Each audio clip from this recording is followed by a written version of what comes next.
মেরিল প্রথম আলো 2026 অনুষ্ঠান ঘিরে এবারও ছিল তারকাদের জমকালো উপস্থিতি, গ্ল্যামার আর ফ্যাশনের ঝলক। দেশের জনপ্রিয় অভিনেত্রীদের নানা আয়োজনের পোশাক ও সাজগোজ সামাজিক মাধ্যমে ব্যাপক আলোচনা তৈরি করে। তবে এই অনুষ্ঠান ঘিরেই ভিন্নধর্মী মন্তব্য করে আলোচনায় এসেছেন অভিনেতা ডিপজল। সম্প্রতি এক ভিডিও বার্তায় ডিপজল বলেন, মেরিল প্রথম আলোর অনুষ্ঠানে কিছু অভিনেত্রীর পোশাক দেখে তার মনে হয়েছে তারা যেন বাংলাদেশের নয়, বরং বলিউডের অভিনেত্রী।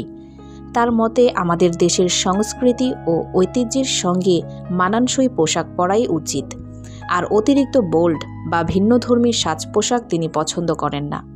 তিনি আরও ইঙ্গিত দেন, এমন পোশাক আশাক দেশের শোবিজ অঙ্গনের জন্য ভালো বার্তা দেয় না বলেই তার মনে হয়। ডিপজলের এই মন্তব্য সামনে আসার পর বিনোদন অঙ্গনে শুরু হয়েছে নতুন আলোচনা। কেউ তার বক্তব্যকে সমর্থন করছেন, আবার কেউ মনে করছেন এটি শিল্পীদের ব্যক্তিগত পছন্দের বিষয়। তো ভিউয়ার্স, এই বিষয়ে আপনার কি মতামত কমেন্টে জানাতে ভুলবেন না। সবাই ভালো থাকবেন, ধন্যবাদ।